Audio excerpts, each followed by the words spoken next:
Hola chicos, ¿cómo están? Buenas tardes. Vamos a empezar la clase.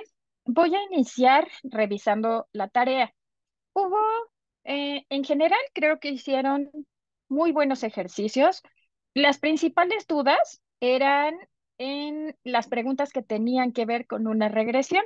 Entonces, para que esto vaya quedando más claro, les puse algunos ejemplos. Sin embargo, por si alguno de ustedes tuviera alguna duda o se equivocó en las respuestas que no eran de regresión, vale la pena que lo vayamos revisando. Entonces voy a ir desglosando y explicando con detenimiento cada una de las preguntas. La primera pregunta dice que se quería evaluar el cambio en la presión arterial. Entonces, un grupo de investigadores pretenden evaluar mediante un estudio si existen cambios en la presión antes y después de agregar un segundo fármaco. El estado basal, previo al inicio del estudio, se integra por pacientes con hipertensión descontrolada que llevan su tratamiento con un solo fármaco antihipertensivo. Su intervención consiste en evaluar el cambio en la presión arterial media, posterior a un mes de haber agregado un segundo fármaco. Entonces, aquí lo más importante es que ustedes identifiquen los componentes para elegir la prueba estadística. Entonces, lo primero es que tenemos presión arterial media. Se quiere evaluar en el estado basal y la queremos evaluar un mes después. Entonces, presión arterial. Ajá. Aquí, entonces, tenemos una variable cuantitativa. Son dos mediciones, la inicial y la posterior. Es el mismo sujeto, es el mismo participante sometido a una intervención. Entonces, aquí tenemos dos opciones. Una, considerar que nuestra variable tiene distribución normal. Si nuestra variable tiene distribución normal, ¿qué es lo que vamos a hacer? Lo que vamos a hacer entonces es utilizar una T para muestras relacionadas.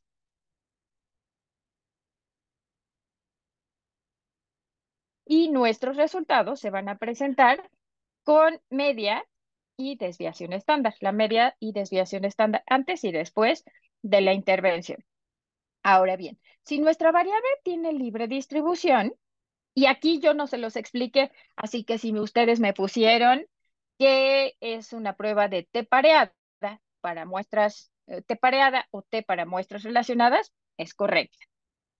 Pero si asumimos que puede tener libre distribución, entonces lo que vamos a comparar es mediana y rango intercuartil.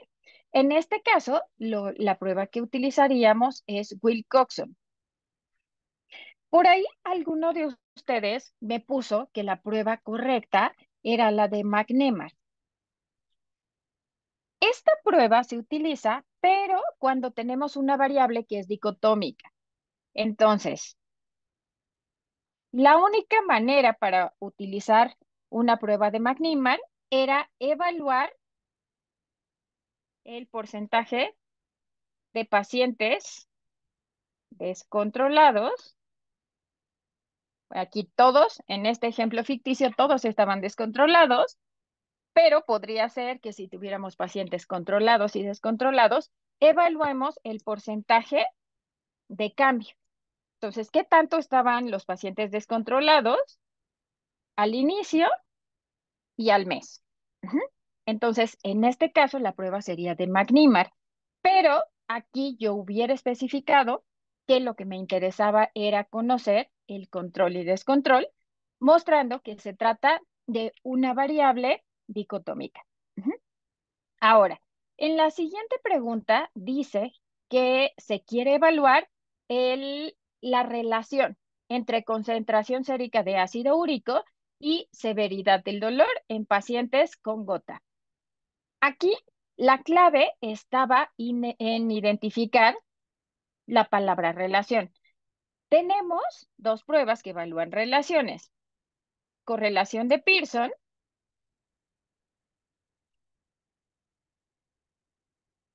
correlación de Spearman. Ujú. Entonces, ¿qué variables tenemos? Ácido úrico y tenemos severidad del dolor, que es una variable ordinal. Entonces, la correlación de Pearson me dice cómo al aumentar una variable cuantitativa se modifica la otra. Y ambas variables tienen distribución normal. Utilizamos Spearman, en este caso, porque si tenemos una variable de libre distribución o una variable ordinal. Entonces, en este caso, tenemos una variable cuantitativa, que es ácido úrico, pero tenemos una variable ordinal, que es severidad del dolor. Entonces, esta es la respuesta correcta, una correlación de Spearman. ¿Y cómo lo verían? Si lo analizáramos gráficamente, se vería un diagrama de dispersión así. Entonces, lo que planteamos en este ejemplo es que al aumentar la cantidad de ácido úrico en el eje de las X, aumenta la severidad del dolor. Ujú. Entonces, aquí esta era la respuesta correcta, una correlación. Déjenme grabar, borrarlo.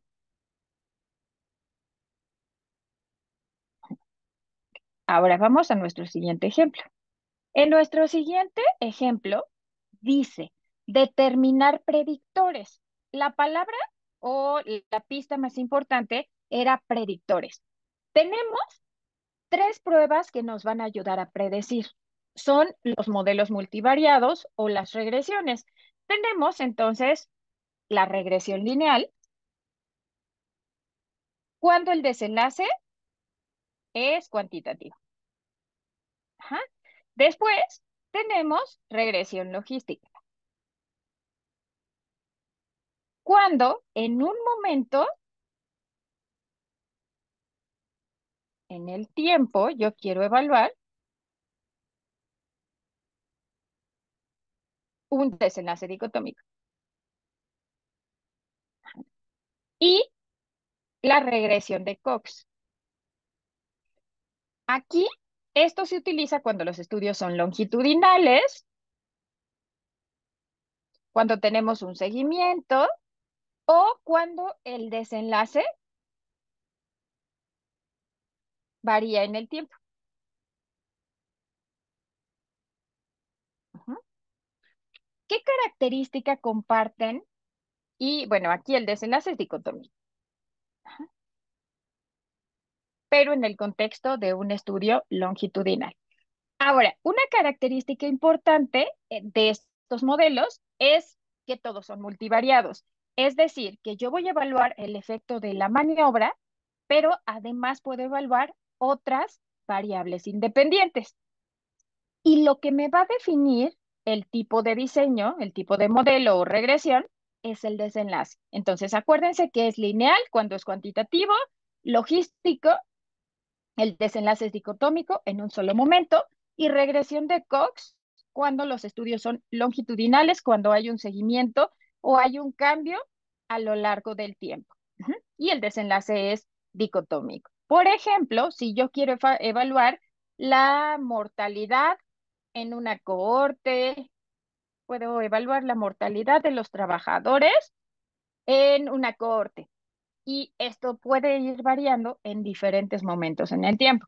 Por el contrario, si en este momento yo solo quiero utilizar mi estudio transversal, yo puedo evaluar en este momento cuáles son los factores asociados para la presencia de descontrol hipertensivo. Ujú.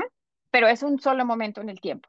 Si yo lo que quiero es predecir, por ejemplo, el peso del recién nacido, el peso de un niño, a partir de su edad, entonces mi desenlace es cuantitativo y utilizaría una regresión lineal. Cada uno de estos modelos va a poder evaluar al mismo tiempo el efecto de diferentes variables. Es decir, yo puedo evaluar el predictores de peso al nacimiento. Ujú. Mi desenlace entonces es peso. Y yo voy a tomar en cuenta el efecto del sexo, la edad de la madre, si tuvo o no alguna complicación, si tuvo diabetes gestacional o no, si tuvo o no hipertensión durante el embarazo. Hay muchas variables que cada una puede ser o cuantitativa o puede ser dicotómica. No importa.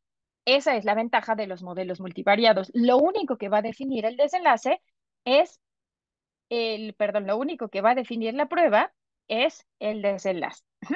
Déjenme enseñarles un ejemplo de este artículo. Es un artículo que está muy viejito, pero permite entender qué es una regresión lineal. Ujú. ¿Ok?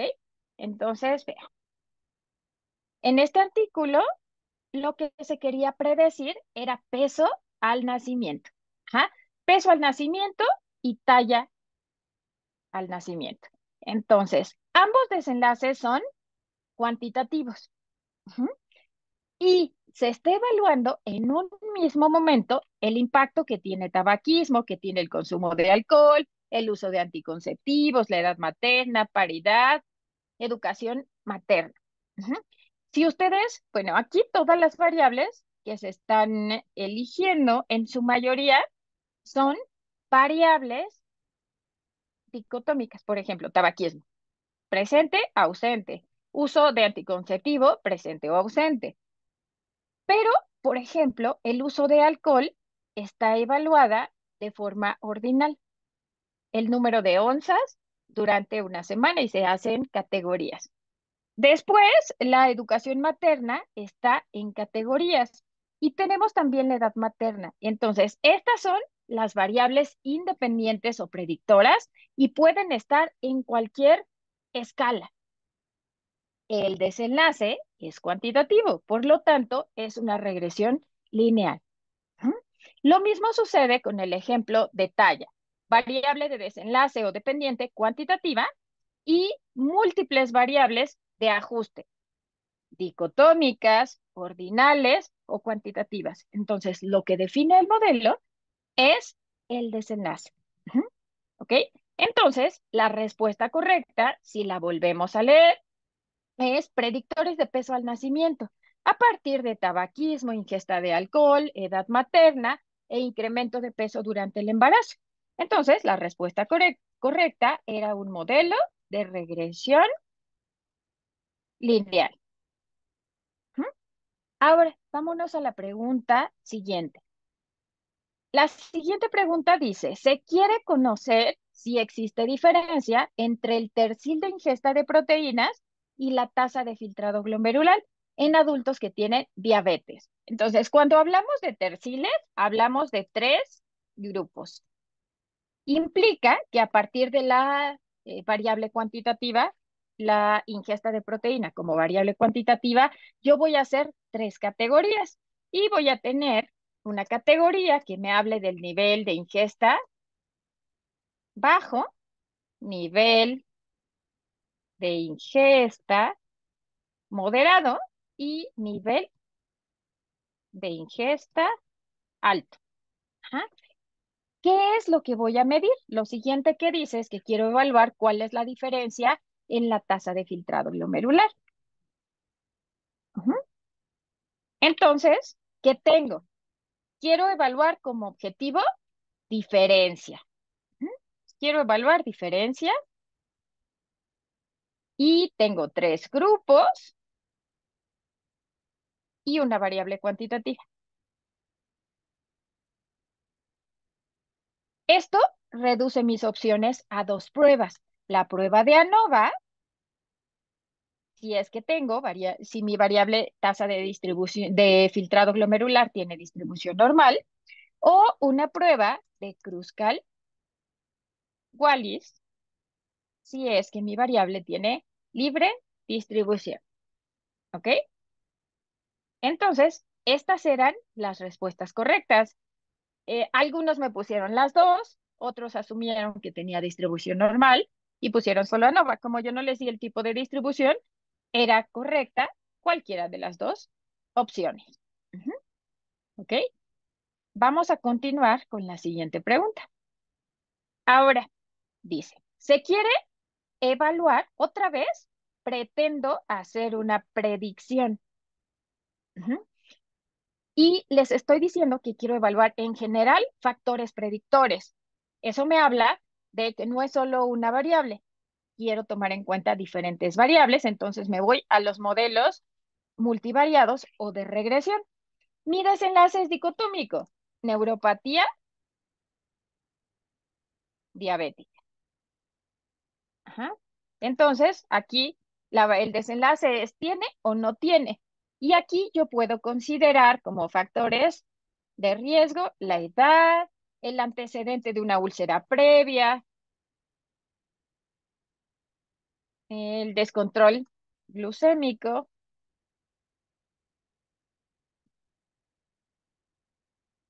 a lo mejor alguna característica de la piel, como que se vea atrofia o pérdida de vello. Ujú. Nuestras variables predictoras, pues está edad, que la podemos dejar como cuantitativa, antecedente de úlcera previa, que es una variable dicotómica, descontrol glucémico dicotómica y atrofia o pérdida de vello. Entonces, como el desenlace es dicotómico y lo quiero evaluar en un momento, yo tengo en este momento un grupo de sujetos que tienen diabetes y en este momento quiero evaluar si tienen o no tienen eh, cuáles son los factores de riesgo para la presencia o no de neuropatía en este momento en el tiempo. Entonces, la respuesta correcta es una regresión logística. Ujú.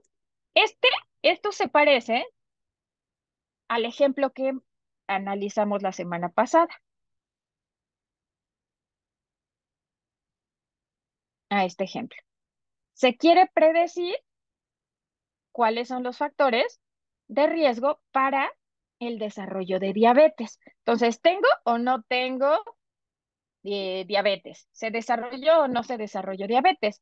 Y mis variables independientes, está edad, está índice de masa corporal, circunferencia de cintura, antecedente de elevación de la glucosa, los resultados se muestran en riesgo.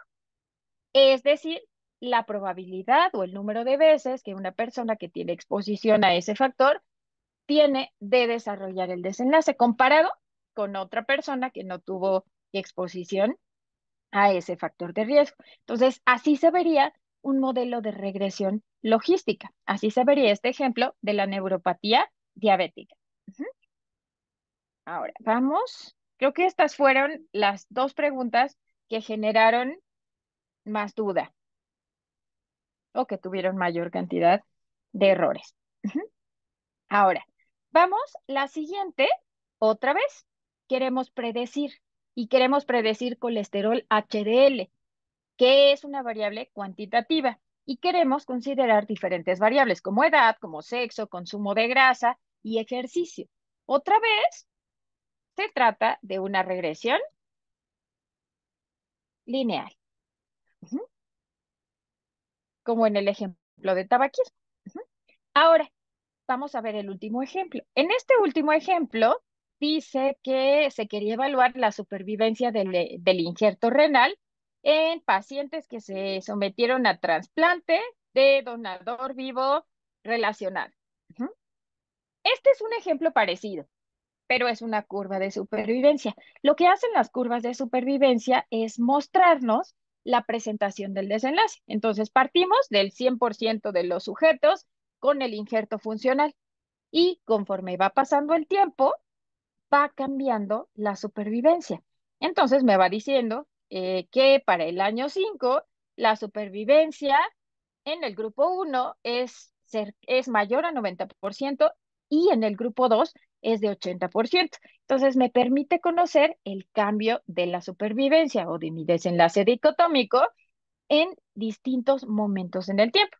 Entonces, así se vería una curva de supervivencia. Algunos de ustedes la van a tener que usar en su proyecto. Ujú. Entonces, estas serán las respuestas a la tarea. No quise que lo dejáramos pasar porque sí noté algunas dudas en estos modelos de regresión. Ujú.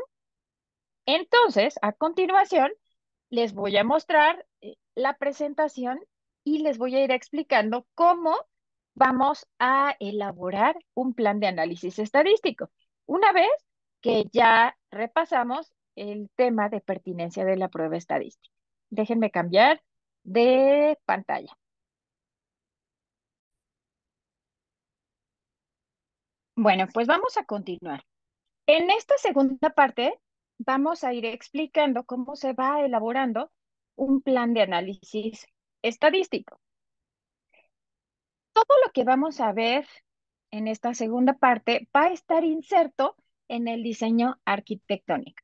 La estadística no va a estar peleada de ninguna manera con la metodología. Van a ir siempre de la mano. Entonces, cuando ustedes eligen una prueba estadística, deben identificar el contexto clínico en el que se van a mostrar esos resultados. Su resultado tiene que ser comprensible y tiene que ser lógico. Si bien desde la estadística podrían hacer una infinidad de cosas, pues a lo mejor desde la clínica no tendría sentido el mostrar la variable de número de fármacos como una variable cuantitativa. ¿Por qué? Como explicamos que es una media de 1.3 fármacos. Entonces, ahí ustedes tienen que darle un sentido a esa variable. Y aun cuando desde la estadística se podría representar matemáticamente, cuantitativamente, no podríamos hacerlo desde la clínica, porque desde la clínica no tendría mayor sentido. Ahora, vamos a ir integrando el diseño arquitectónico y como cada uno de los componentes del diseño arquitectónico va a requerir una presentación y una prueba estadística diferente. Y todo va a tener sentido, no podemos omitir ningún paso, no podríamos solo saltarnos a responder nuestra pregunta de investigación, a evaluar el efecto de la maniobra sobre el desenlace. Necesitaríamos forzosamente considerar todas las variables que están implicadas y que ustedes ya han empezado a colocar en su diseño arquitectónico, en la parte de la demarcación diagnóstica, estratificación o como maniobras periféricas. Las pruebas estadísticas nos van a permitir responder nuestra pregunta de investigación, evaluar si hay o no diferencia entre dos tipos de tratamiento, entre sus dos maniobras, si hay un cambio en un antes y un después, o bien si existe una relación entre las variables. Y al final, lo que ustedes van a querer hacer es llegar a hacer predicciones, hacer modelos multivariados donde identifiquen los componentes, cuál es el peso de su maniobra. Los modelos multivariados nos dicen qué tanto de la varianza de ese desenlace, qué tanto del desenlace se explica por mi maniobra. Y podrían evaluar no solo su maniobra, sino sus diferentes variables, ya sea periféricas o las variables del estado basal. La descripción de los resultados, cuando ustedes estén redactando ya su tesis, su artículo, la van a llevar a cabo en cuadros de resultados. Toda la información que vayan ustedes calculando en SPSS, al final se va a mostrar de forma resumida en cuadros de resultados. Entonces, lo que intentaré en esta clase es explicarles cómo van a redactar su plan de análisis estadístico. Tienen que ir haciendo la receta de cocina a partir de las variables que tienen contempladas de su objetivo y el producto final que quieren obtener. ¿Mm? Entonces, bueno, pues vamos a tener forzosamente que ir retomando sus preguntas de investigación, los objetivos y todo su proyecto. Entonces, vamos a iniciar. Les voy a poner este ejemplo. Este ejemplo fue el de mi proyecto de maestría. El objetivo era determinar si el consumo elevado de proteínas sobre la tasa de filtrado glomerular tenía un impacto. Ujú. Entonces, estado basal, sujetos aparentemente sanos, se evaluó la tasa de filtrado basal y se evaluó qué tanto el nivel de ingesta de proteínas impactaba a 7 años en la disminución de la tasa de filtrado glomerular. Mi hipótesis, ¿cuál era? Que los sujetos que tenían menos ingesta de proteínas iban a tener menos disminución y que aquellos que comían más proteínas iban a tener un mayor deterioro en la tasa de filtrado glomerular. El diseño del estudio corresponde a una cohorte.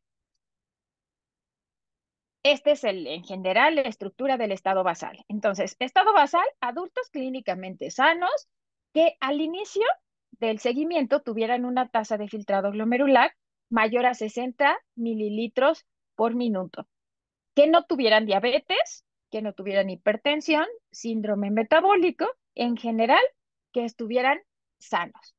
La ingesta de proteínas se evaluó en 4 grupos. Una ingesta baja, moderada, alta y una ingesta alta de proteínas. El desenlace es tasa de filtrado glomerular. Entonces, estas son las variables con las que vamos a trabajar. Maniobra que tiene 4 categorías y tasa de filtrado glomerular que es cuantitativa. Sin embargo, no son las únicas variables que van a impactar. No solo va a impactar la ingesta de proteínas. ¿Qué sucede? Pues la ingesta de proteínas se acompaña de calorías, de variaciones en el peso, de tabaquismo, de ingesta de alcohol. Entonces, si bien al inicio del estudio mis participantes estaban sanos, sí a lo largo del estudio pudieron desarrollar diabetes, hipertensión o síndrome metabólico. Entonces, estas variables yo las consideré como maniobras periféricas. Y ahorita les voy a enseñar todas las variables del estado basal que consideré. Ahora, ¿qué me sucedió cuando yo estaba elaborando la justificación de mi proyecto? Yo justifiqué mi estudio diciendo que, bueno, la ingesta de proteínas, las proteínas es una maniobra, es un factor de riesgo que puede ser potencialmente modificable y que puede impactar en la enfermedad renal crónica que condiciona costos a la salud, pero también deterioro de la calidad de vida, menor supervivencia y además enfermedad cardiovascular. ¿Y qué sucedía además? Cuando yo estaba revisando los artículos para argumentar si valía la pena o no llevar a cabo mi estudio, ¿qué fue lo que encontré? Yo decía que los resultados eran controversiales, pero no es que fueran controversiales, es que el efecto de las proteínas era diferente. Cuando se evaluaba una población de sujetos sanos, ¿qué sucedía? Pues no había impacto en el nivel de ingesta de proteínas. Pero ¿qué sucedía si ya se trataba de sujetos que tenían algún grado de deterioro renal? Pues ahí sí, el modificar la ingesta de proteínas cambiaba la tasa de filtrado glomerular. Y bueno, ni se diga en estadios más avanzados de la enfermedad. Entonces, mis resultados para mí eran controversiales. Eso que yo estaba leyendo para mí era controversial, pero olvidé analizar una parte muy importante y es la población incluida. Todo esto porque se los comento, para que no les pase a ustedes, para que lo tomen en cuenta y cuando empezamos el plan de análisis estadístico, empezamos por el principio, describiendo las características generales de su población. Entonces, ahorita que ustedes van a hacer su plan de análisis estadístico, van a tener que decir cómo van a analizar el estado basal o las características generales de su población. Ujú. ¿Qué van a tomar en cuenta en este primer cuadro? La edad de los participantes, el porcentaje de comorbilidades, el tiempo de evolución, estado nutricional, ECOG y todas las variables que para su proyecto sean importantes. Por ejemplo, las características del paciente antes de ser sometido a una intervención quirúrgica, antes o inmediatamente después de haber salido de la cirugía, o las características de sus pacientes en cuanto llegan a hospitalización. Ujú.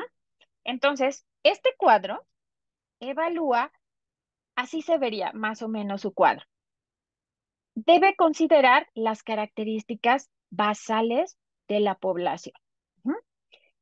Aquí ¿Qué tienen que hacer? Aquí solo se utiliza estadística descriptiva. De acuerdo al tipo de variable, se van a mostrar los resultados. Entonces, ¿qué deben tener en este momento muy claro? ¿Cuál es su estado basal? ¿Cuáles son esas variables de demarcación?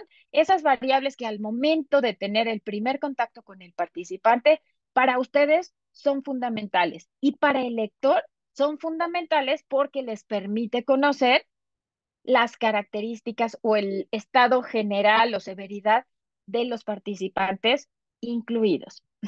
Entonces, esta va a ser la primera parte del análisis descriptivo. Veamos qué variables tenemos aquí en cuenta.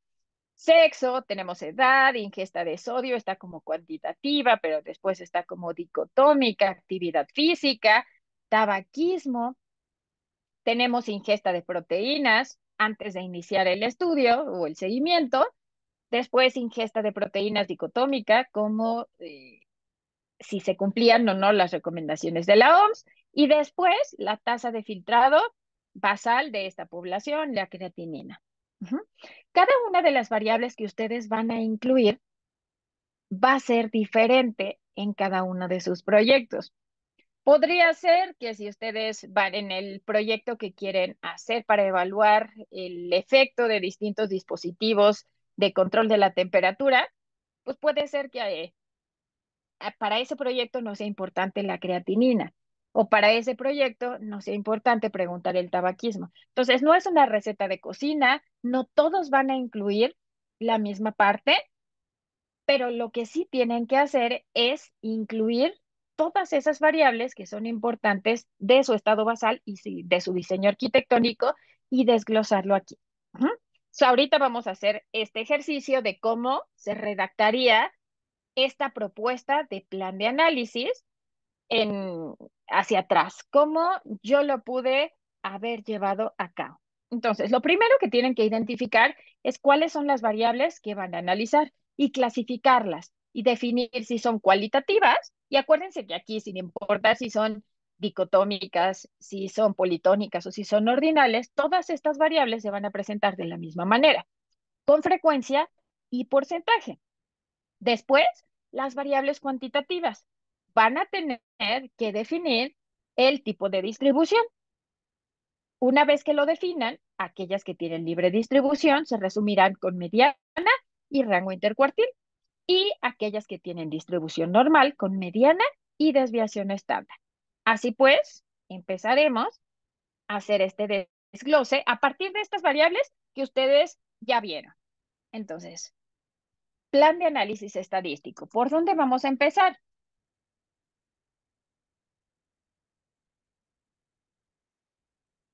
Esta primera parte se llama estadística descriptiva. Y es importante, no es una receta de cocina, no implica que todo proyecto debe decir, para variables cualitativas se calcularán frecuencias y porcentajes, y para cuantitativas media y desviación estándar. Eso no es correcto. Para que nosotros, evaluadores, profesores, personas que estamos revisando o artículos o proyectos de investigación, para nosotros es sumamente importante saber que quien está llevando a cabo el proyecto tiene una idea clara de qué variables va a analizar y cómo las va a llevar a cabo. Entonces, siempre les sugiero que ustedes señalen y desglosen todas las variables que van a analizar en su proyecto. Ujú. Pues aquí van a tener que regresar a su diseño arquitectónico. Entonces, ¿por dónde podemos empezar? Por las cualitativas. Entonces, para conocer las características de la población, las características basales de la población,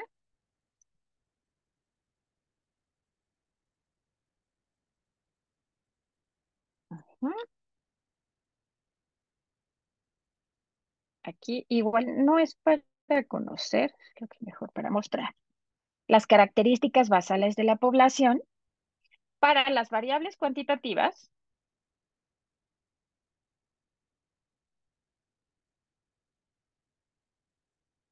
Y aquí ustedes desglosen qué variables cuantitativas tienen. Entonces yo tengo edad, ¿Qué otra teníamos? Ingesta de sodio, calorías, índice de masa corporal, teníamos creatinina y teníamos tasa de filtrado glomerular. La primera parte es determinar el tipo de distribución.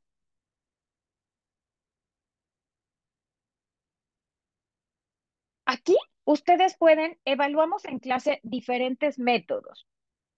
El primero, bueno, uno de los que se reporta con más frecuencia es el valor de asimetría y kurtosis o la prueba de Kolmogorov o Shapiro.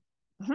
Entonces, en este estudio, pues teníamos una N enorme. Entonces, si yo quisiera utilizar una prueba de hipótesis, utilizaría la prueba de hipótesis de Kolmogorov. Ujú. O bien, pueden ustedes tomar en cuenta asimetría y kurtosis. Vamos a hacer el ejemplo con la prueba de Kolmogorov. Se determinará, entonces, ya señalaron qué variables cuantitativas tienen. Se determinará el tipo de distribución utilizando la prueba de Kolmogorov y Smirnov. Ujú. En caso, y aquí especifican cómo se va a evaluar esta prueba. En caso de encontrar un valor de P, en este caso mayor a 0,05, se considerará que tiene distribución normal, por lo que las variables se resumirán con media y desviación estándar. Para las variables que muestren libre distribución, se utilizará mediana como medida de tendencia central y rango intercuartil o percentil 25 y 75 como medida de dispersión.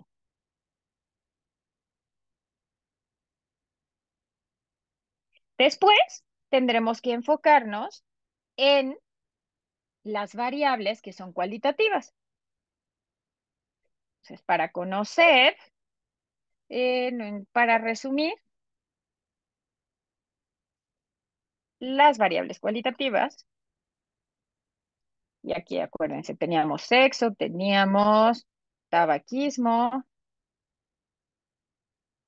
aquí puede ser estado nutricional, severidad de la enfermedad, etcétera. Se calcularán frecuencias y porcentajes. Ujú. Entonces, no es receta de cocina, deben señalar el análisis especificando todas las variables que tienen contempladas. Si ustedes desde el inicio las contemplan, es menos probable que se les olvide medir alguna variable que es importante. Entonces, la primera parte del análisis estadístico siempre será la estadística descriptiva. Ujú.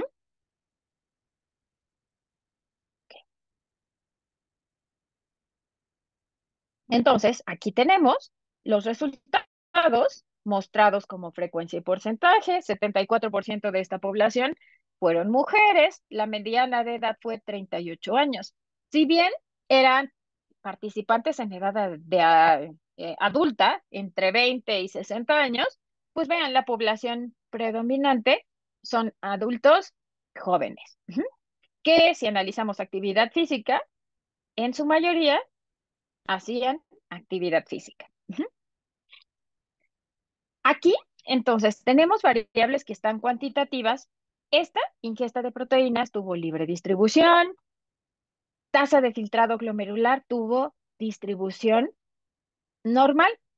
Entonces, esto al inicio del estudio no lo sabemos. Por lo tanto, tenemos que plantear las dos posibilidades. ¿Qué haríamos? ¿Qué prueba estadística utilizaríamos si mi variable tiene distribución normal o si mi variable tiene libre distribución? A veces asumimos al inicio que todo va a tener distribución normal y de pronto, pues nuestros resultados no se comportan de esa manera. Entonces, acuérdense, lo más importante de este cuadro es que permite que el lector conozca su población, que se identifique el espectro de severidad de la enfermedad, porque quien los está leyendo va a tener que decidir si esos resultados pueden ser válidos o extrapolables en su población. Si quisieran utilizar estos resultados en adultos mayores o en pacientes que tienen comorbilidades, no utilizarían mi artículo. ¿Por qué? Porque la población predominantemente fue joven, casi no había hombres, tenían en general un buen estilo de vida. Entonces, esa es la razón por la que a lo mejor ustedes tendrían que buscar otro artículo donde se haya incluido una población mayor. Ujú. Entonces, esa es la característica de este primer cuadro y de este primer apartado del plan de análisis estadístico, que incluye solo estadística descriptiva. Ujú. Ahora, hay diferentes maneras de mostrar los resultados. Esto ya lo iremos viendo más adelante. Ujú. Este es mi diseño arquitectónico. Ahora sí, están todas las variables y tiene que coincidir con lo que ustedes van a describir en el plan de análisis estadístico. No se vale saltarse variables. Entonces, aquí, edad, estado nutricional, comorbilidad, antecedente de enfermedad renal y bueno, las variables que ustedes consideren necesarias. Ahora, el siguiente cuadro o el siguiente apartado del plan de análisis estadístico, no, en quienes seguimos el modelo de Feinstein y de Juan Talavera, le denominamos cuadro 1.5. Aquí ya se utiliza estadística inferencial, estadística analítica, ya hacemos comparaciones y utilizamos pruebas estadísticas. Pero ¿por qué sigue siendo 1.5 y no 2? Con esto, lo que les queremos mencionar y señalar es que seguimos resumiendo y reportando el estado basal. No hemos avanzado a ningún otro componente del diseño arquitectónico. Entonces, este cuadro, este segundo cuadro, 1.5, ¿qué es lo que busca? Lo que busca es comparar las características basales de la población de acuerdo a la maniobra. Si fuera un ensayo clínico y hubiera aleatorización, el efecto de la aleatorización sería que los grupos quedaran exactamente distribuidos de manera uniforme, misma edad, misma proporción de sexo, de comorbilidades, de índice de masa corporal. Pero cuando se trata de un estudio observacional, pues esto nosotros no podemos controlarlo. Entonces, tenemos que evaluarlo. Aquí, en este cuadro, entonces, lo que vamos a mostrar es cuáles son las características entre los sujetos de acuerdo al nivel de ingesta de proteínas. Entonces, así se vería este cuadro. ¿Qué es lo que querríamos ver? Bueno, ¿qué caracteriza a aquellos sujetos que tienen una ingesta de proteínas más alta? ¿Tienen alguna característica diferente o son igualitos a los que tienen una ingesta baja? Si analizamos, vean la variable sexo. Ahora sí, aquí ya se utilizan pruebas estadísticas. Se van a utilizar diferentes pruebas estadísticas. ¿Qué debo considerar? ¿Cuántos grupos tengo? Tengo un grupo, dos grupos, tres y cuatro grupos. Ujú. Y tengo diferentes variables. Primero tengo una cualitativa, después tengo una cuantitativa de libre distribución, tengo una cuantitativa de distribución normal. Ujú. Entonces, estoy utilizando tres pruebas estadísticas diferentes. Y vean la importancia de este cuadro.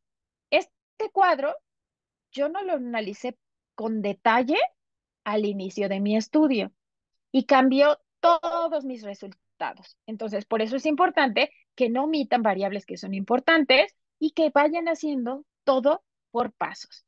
Este cuadro, entonces, vean, en los sujetos que tienen ingesta alta de proteínas, ¿qué es lo que ocurre? Si vemos la proporción, aquí hay más proporción de hombres. En los que tenían ingesta baja, 15% eran hombres, Pero ¿qué sucede en quien tenía ingesta alta de proteínas? 26% de hombres. Entonces, estas diferencias son significativas. Ujú. Es decir, esta diferencia no está dada por el azar. Ahora, ¿qué sucede en cuanto a la edad? 39 años, quien consume menos proteínas y quien consume más proteínas, 36 años. Entonces, la población joven tiende a consumir más proteínas. Ahora, vean la ingesta de sodio. Y es aquí súper importante que siempre lo tomen en cuenta, pues no, uno no solo come proteínas, se acompaña de otras cosas. Entonces, aquí tenemos ingesta de sodio, en el grupo que tenía ingesta baja de proteínas, 1202 gramos de sodio, mientras que en quien tenía una ingesta alta, la cantidad subió a 2624. Diferencias que son significativas. Nuevamente, no están dadas por el azar. Entonces, si yo evalúo el efecto de las proteínas, ya saben que en mi modelo multivariado yo voy a tener que mostrar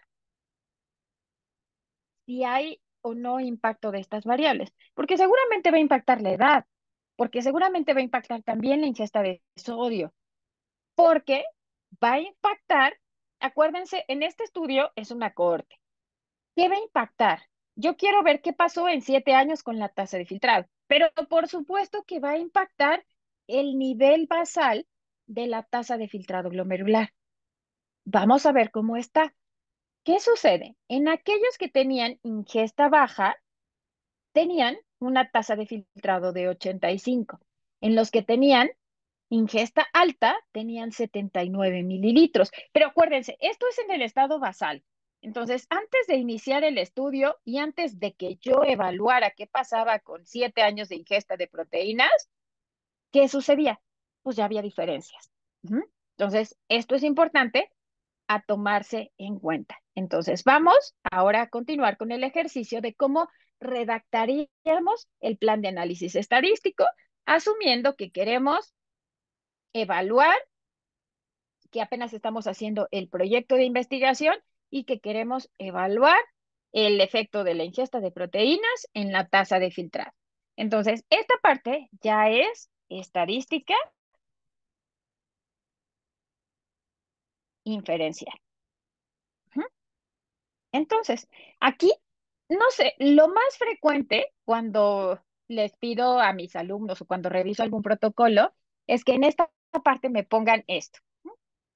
Se utilizará chi cuadrada para variables cualitativas. T de student para variables cuantitativas. Esto no me está diciendo absolutamente nada, porque yo no sé qué quieren comparar. El lector, para poder replicar la receta, pues tiene que saber específicamente y con todo detalle qué se está comparando. Entonces, eso, bórrenlo de sus mentes, eso no es válido. Lo que van a colocar es la receta completa. Entonces, ¿qué tienen que decirle al lector? ¿Qué quieren comparar? Entonces, aquí le van a poner para comparar, para conocer, para contrastar, contrastar las características basales o generales de su población de acuerdo a la maniobra. Entonces, aquí especifiquen. Entonces, en lugar de maniobra, de acuerdo al nivel de ingesta de proteínas, que tiene 4 grupos, ujú, se utilizará la prueba de chi cuadrada para variables cualitativas.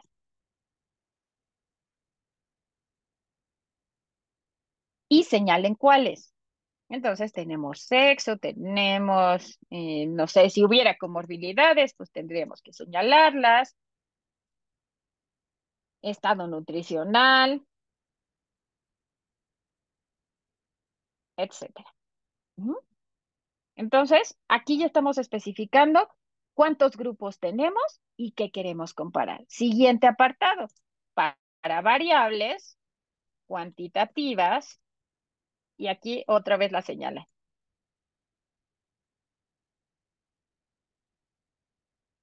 Entonces, con libre distribución se utilizará la prueba de Kruskal-Wallis.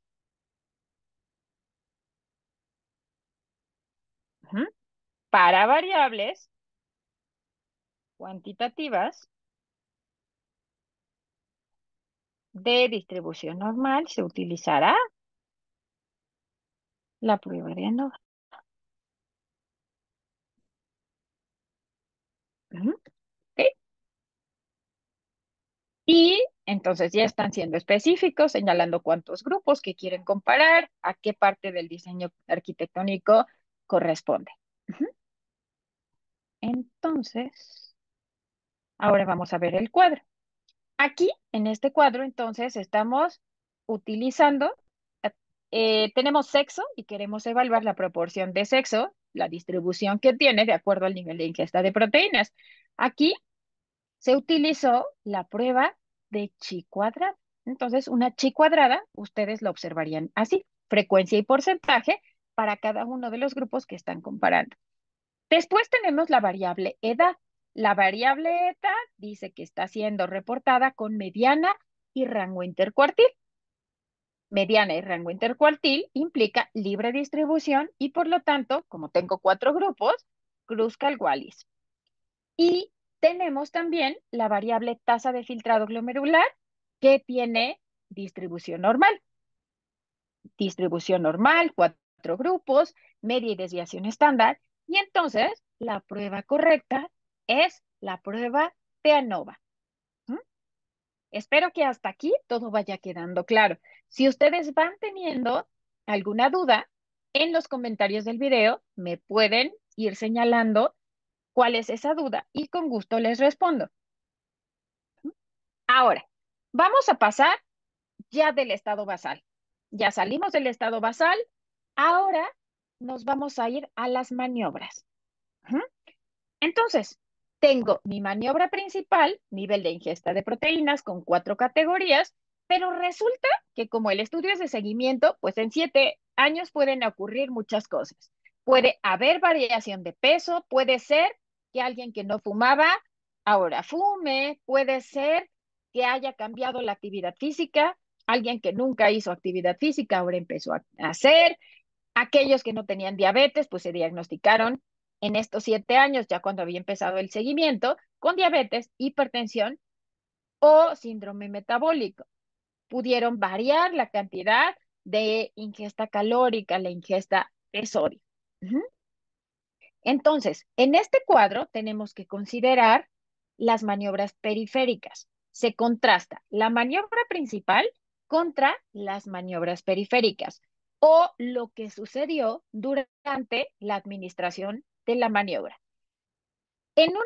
Pensemos en una cirugía. Queremos evaluar 2 tipos de cirugía en pacientes con apendicitis. En estado basal, pacientes con diagnóstico confirmado de apendicitis, que se sometieron a apendicectomía. Nuestra intervención puede ser laparoscopía o cirugía abierta. Esa sería la maniobra. Pero si queremos evaluar el riesgo de complicaciones, tendríamos que saber qué sucedió durante esta realización del procedimiento quirúrgico. Podría ser desde quién realizó la cirugía, qué tan entrenado o no estaba, el tipo de procedimiento anestésico, cuánto duró la cirugía, si hubo o no sangrado, si hubo en ese momento, si se agregaron antibióticos. Ujú. Todas estas son maniobras periféricas que acompañan a la maniobra principal y van a impactar. Ujú. Ustedes deben identificarlas con claridad en sus proyectos. Entonces, para mí, en este estudio, pues era la ingesta de proteínas, de qué se acompañaba en estos 7 años, más variación de peso, más diabetes, hipertensión. Entonces, la siguiente parte sigue siendo otra vez,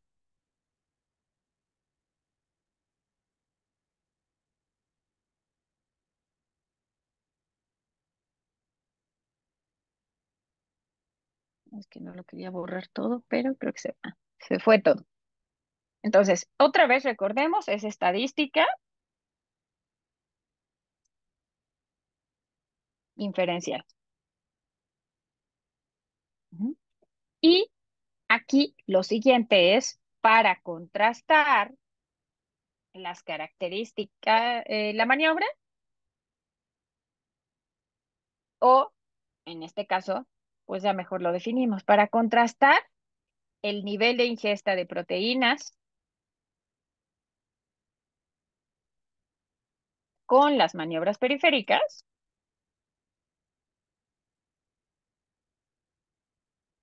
con las diferentes maniobras periféricas.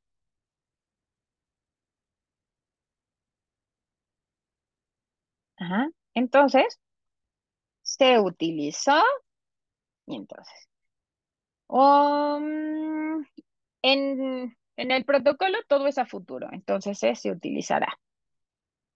Lo primero, chi cuadrada. Chi cuadrada para variables cualitativas.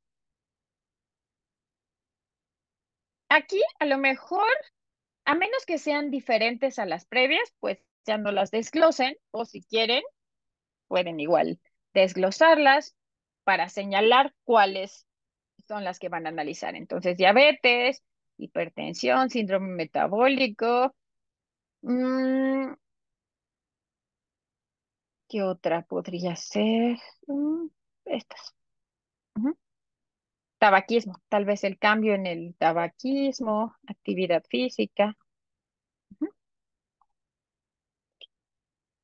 Ahora, para variables cuantitativas, como cambio de peso,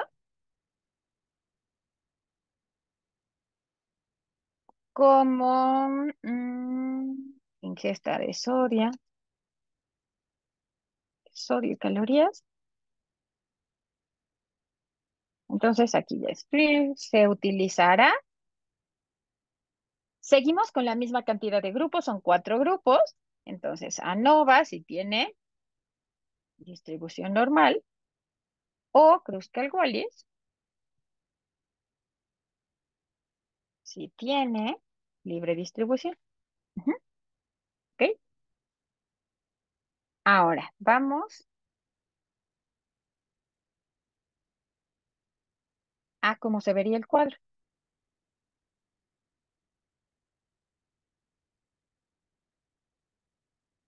Su cuadro que contrasta la maniobra principal contra las maniobras periféricas, actividad física, ingesta calórica, diabetes, hipertensión o las enfermedades que para ustedes son importantes, se van a contrastar, se utiliza prueba estadística y aquí, por ejemplo, para diabetes se utilizó, es cualitativa, son 4 grupos, se utilizó chi cuadrada y específicamente la chi cuadrada de tendencia lineal.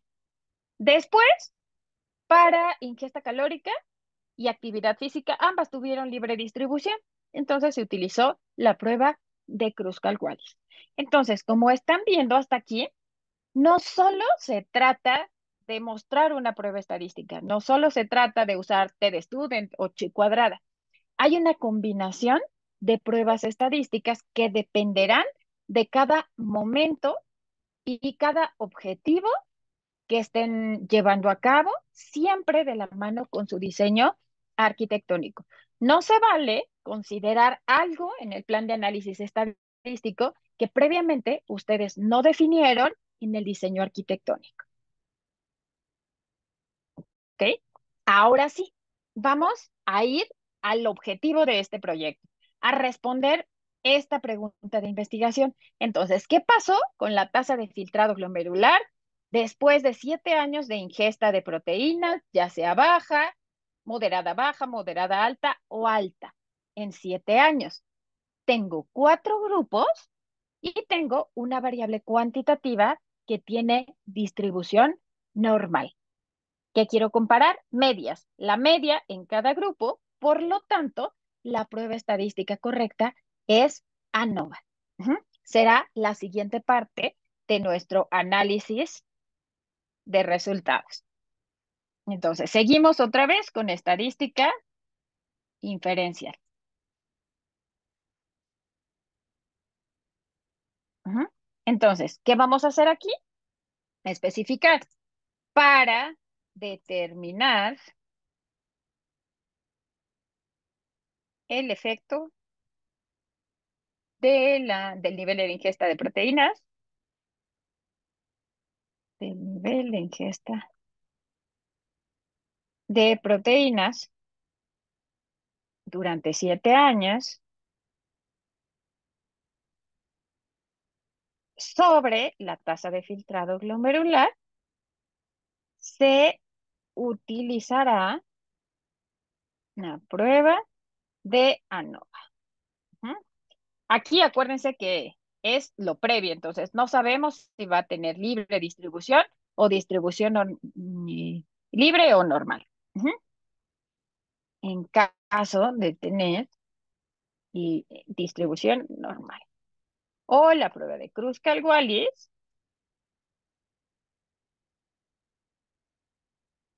en caso de tener libre distribución. Ujú. ¿Ok? Ahora vamos a ver cómo salieron mis resultados, cómo se vería en un cuadro de resultados. Ujú.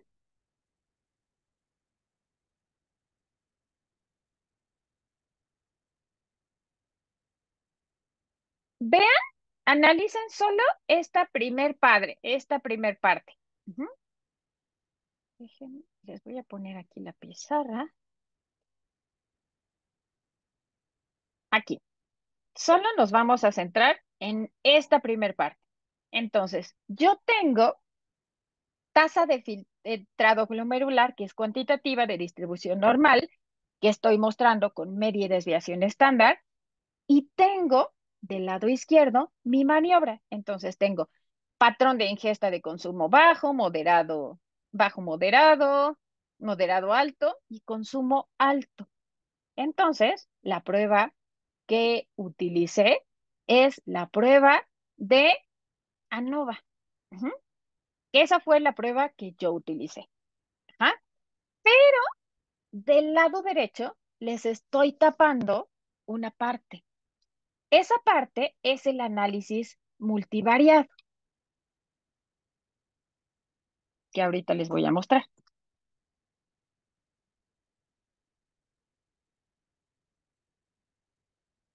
En ese análisis multivariado, yo tengo que evaluar el efecto de la ingesta de proteínas, pero además ya vimos que hay diferencia en cuanto al nivel de sodio, en cuanto al sexo. Vimos que había diferencia también en actividad física. Entonces, son variables que yo tengo que medir y sumar y contemplar. De lo contrario, voy a tener un sesgo de ejecución, si tiene que ver con la maniobra periférica, o un sesgo de susceptibilidad pronóstica, si tiene que ver con el estado basal. Entonces, ya habíamos visto diferencias. Ujú. Entonces, el análisis multivariado, aquí acuérdense, ahí están las regresiones lineal, logística y Cox. Pero también tenemos otro modelo que se llama ANCOVA. Es como el análisis multivariado de ANOVA, donde va a tomar en cuenta la maniobra y las otras variables de confusión. Ujú. Entonces, yo tengo mi desenlace, que es tasa de filtrado. ¿Qué opciones tengo para variables cuantitativas? Tengo una opción que es esta de hacer una regresión lineal, pero también tengo la opción de hacer un análisis de ANCOVA. Estas dos son mis alternativas. Pero, ¿cómo redactaríamos esta parte? Entonces, para se llevar a cabo un análisis multivariado utilizando el modelo de ANCOVA, el cual permitirá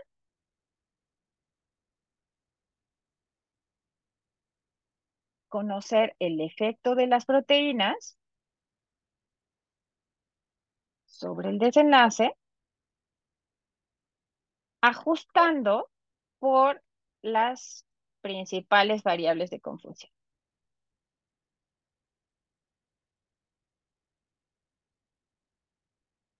Al inicio, de acuerdo, cuando están haciendo su proyecto, solo tienen manera de saber cuáles son las posibles variables de confusión a partir de lo que hay publicado en la literatura. Entonces, a partir de esos artículos, ustedes van a poder ir seleccionando cuáles son esas posibles variables. Entonces, aquí las pueden señalar. Entonces, aquí ponemos ingesta de sodio, de proteínas, de calorías, grasa, índice de masa corporal, edad, cambio de peso. Ajá, ¿ok? Y hasta ahí su análisis ahora sí ya estaría completo. Vamos a ver cómo se ve este análisis multivariado en la otra parte del cuadro. Entonces, yo aquí, como por optimizar espacio, lo puse todo junto, pero se podría mostrar en cuadros separados. Entonces, este, esta segunda parte es el análisis multivariado.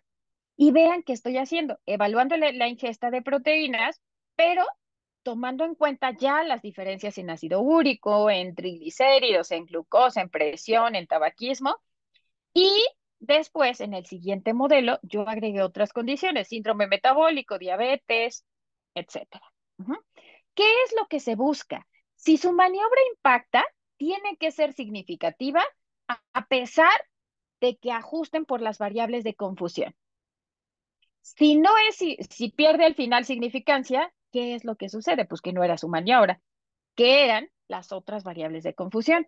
Entonces, veamos aquí qué sucedió. En aquellos que tuvieron patrón de consumo bajo de proteínas, tenían 105.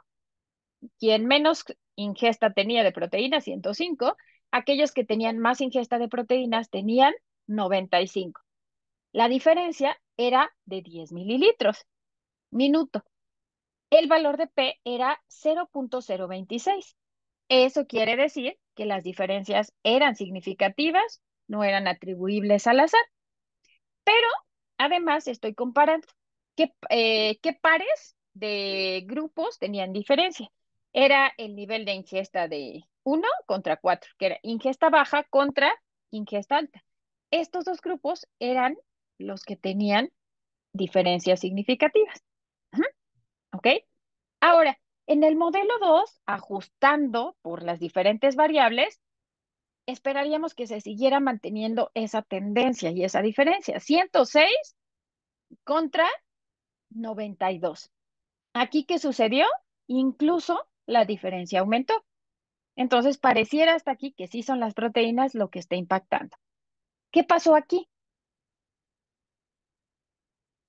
También había diferencia. 107 contra 89. Valor de P significativo. Entonces, hasta aquí parecía que la ingesta de proteínas estaba asociada con la tasa de filtrado glomerular y que era necesario entonces empezar a cuidar un poco la cantidad de proteínas para tener una mayor tasa de filtrado glomerular. Pero, ¿qué sucedió? Cuando yo estaba haciendo el análisis, olvidé la variable más importante. Desde aquí ya se veía diferencia. ¿Y esto quién sabe por qué? Bueno, toda la historia, la vida toda la vida de consumo. Ujú. O de un cierto patrón o un estilo de vida. Aquí ya había diferencia desde el estado basal. Antes de que yo empezara a evaluar qué pasaba con la ingesta de proteínas en 7 años, ya había una diferencia. El grupo que tenía más alta ingesta de proteínas, por alguna razón, tenía menos tasa de filtrado glomerular. Ujú. ¿Qué sucedió? Pues ya vieron los modelos multivariados, metí un montón de variables, pero se me olvidó la variable más importante, que es esta. Ujú. Al meter, esto ya no se los muestro en los cuadros, pero ¿qué es lo que pasaba? Cuando yo metía tasa de filtrado,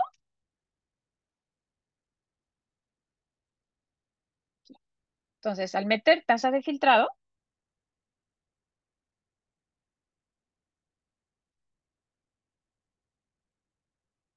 esto que yo observaba como significativo, pues ¿qué creen? Que dejó de ser significativo, que el valor de P ya no era significativo y que la diferencia aquí ya era mínima. Ujú. 107, 105 y 104. Ujú. Se perdió la significancia. ¿Eso qué quiere decir? No eran las proteínas. Las proteínas no estaban impactando en la tasa de filtrado glomerular.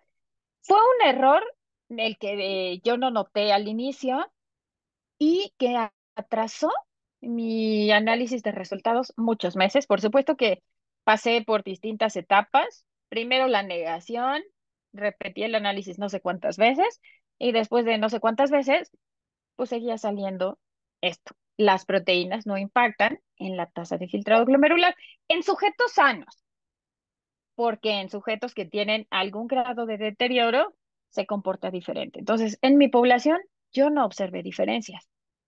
No observé diferencias, pero inicialmente sí. ¿Por qué? Porque descuidé el analizar las variables del estado basal. Entonces, por eso siempre les comento esta anécdota. Esto fue lo que me pasó, la base real, y por eso les pido que presten mucha atención a su diseño arquitectónico, que identifiquen, que analicen, que vean si no se le está pasando alguna variable que puede explicar el desenlace además de su maniobra. Ujú. Acuérdense, es el plan de análisis estadístico, es como una receta donde si ustedes son lo suficientemente claros, quien los está leyendo va a entender. Y si quisiera replicar el estudio, podría hacerlo sin problema, porque ustedes le están diciendo paso por paso qué es lo que quieren hacer. Ujú. Les pido entonces, por favor, en los estudios, en los artículos del New England, los ensayos clínicos siguen esta misma estructura. Revísenlos, vean cómo se construyen los cuadros y cómo se reporta su plan de análisis estadístico. La siguiente semana van a tener como tarea hacer el plan de análisis estadístico de su proyecto de investigación. Ujú. Entonces, creo que en el Classroom las dejé programadas desde la semana pasada. En la semana se las programé, entonces ya les aparece, ya les debió haber llegado la notificación. La tarea va a consistir en que retomen su objetivo general, su pregunta de investigación, su diseño arquitectónico con todos los componentes, perdón, y que después expliquen cómo van a hacer el análisis estadístico, con pasos como se los acabo de compartir. Ujú. Señalando previamente las variables desde el análisis descriptivo hasta el bivariado inferencial y hasta el multivariado. Ujú.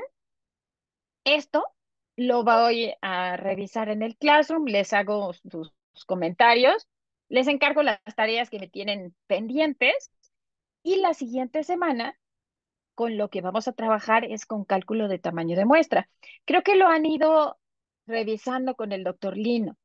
Les pido por favor que lo repasen, tengan a la mano el cálculo de tamaño de muestra que ya hicieron para su clase pasada y en clase nos vamos a centrar en ejemplos, cuáles son los tipos de fórmulas, cuando utilizamos uno de acuerdo a cada objetivo y con esto para seguir avanzando en la construcción de su proyecto de investigación.